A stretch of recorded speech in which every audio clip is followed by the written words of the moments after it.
আজকে রাত্রে রান্নাটা আমি হচ্ছে যে বিকাল দিকে করে ফেলতেছি। মাছ রান্না করব, বড় মাছ, লাউ দেয়া।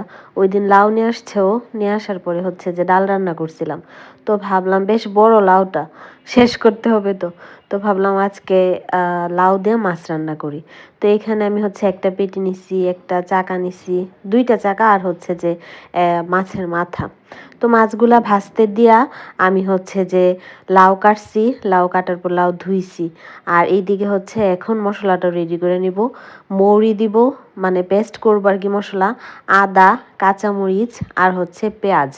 লাউ দেওয়া মাছ রান্না করলে অথবা লাউ দেওয়া মাছের মাথা ঘন্ট অথবা হচ্ছে মাসকলাইয়ের ডাল, এগুলোতে হচ্ছে যে আমরা মৌরি বাটা দিই।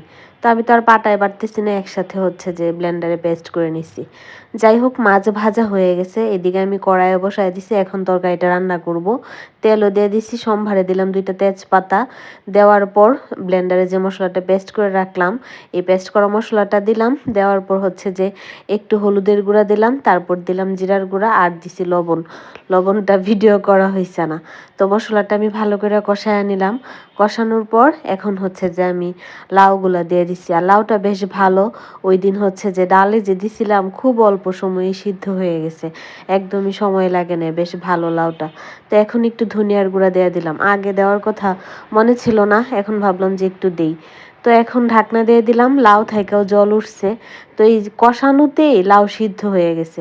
বললাম না লাউটা এত ভালো, মানে আমি খুব বেশি সময়ও কষাই নাই, 3 মিনিট বা সর্বোচ্চ 4 মিনিট হবে, লাউ সিদ্ধ হয়ে গেছে।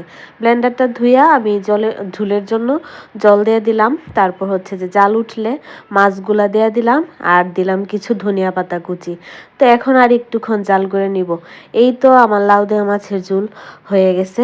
এখন হচ্ছে যে বেগুন দিয়া হচ্ছে মাছের তেল ভাজি করব। তো এই প্যানটাতেই তো আগে আমি মাছ ভাজছিলাম। তো মাছ ভাজার কিছুটা তেল তো আছেই, তো ওই তেলে আমি হচ্ছে যে কালো জিরা সম্ভার দিছি আর কিছুটা তেল দিলাম। দেওয়ার পর বেগুন দিয়ে দিলাম। আমি হচ্ছে ফাঁকে ফাঁকে রেডি করতেছিলাম, রান্না করতেছিলাম। বেগুন দিয়ে দিলাম, এখন দিলাম একটু হলুদের গুঁড়া আর দিলাম মরিচের গুঁড়া, তারপর দিলাম লবণ। আর এই মাছ টাছ এইগুলো আমি হচ্ছে যে দুপুরবেলা স্নান করতে যাওয়ার আগে আজকে বের করে রাখছিলাম, যে আজকে দিনে রান্নাটা কমপ্লিট করে ফেলবো, তারপর রাত্রে শুধু খাওয়ার আগে গরম করে নিব তরকারিগুলা আর শুধু ভাত রান্না করবো আর কি। নয়তো দেখা যায় কি ওই রাত্রে আমার পরে এটা একটু প্রেশার হয়ে যায়। আর দিনে রান্না আমি চাইলেই কইরা ফেলতে পারি রাত্রেটা, কিন্তু করি না কেন, অনেক সময় দেখা যায় শরীর খারাপ লাগে, আলসেমি লাগে, এর জন্য করা হয় না আর কি। যাই হোক, ওই দিন যে মাছের তেল ভাজিটা যেভাবে করছিলাম আজকে ওইভাবেই করতেছি।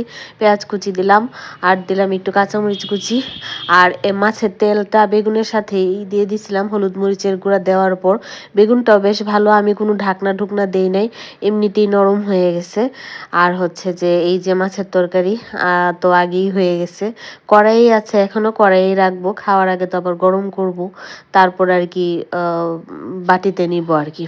তো মাছের তেলটা থেকে এত পরিমাণে তেল উঠছে, আর আমি ভাবতেছি যে এটা দিয়ে আর একটা তরকারি রান্না করা যাবে, এই রকম তেল উঠছে, প্রচুর তেল উঠতেছে প্রচুর। আমি এমনি তেল একটু কমিয়ে দিছিলাম, যে তেল থেকে তো তেল উঠবেই, মানে অবাক হওয়ার মতো তেল উঠছে। ওই দিনেরটাতে তো আবার এত তেল উঠে নাই। যাই হোক, এই তো আমার রান্না শেষ, যাই টাটা।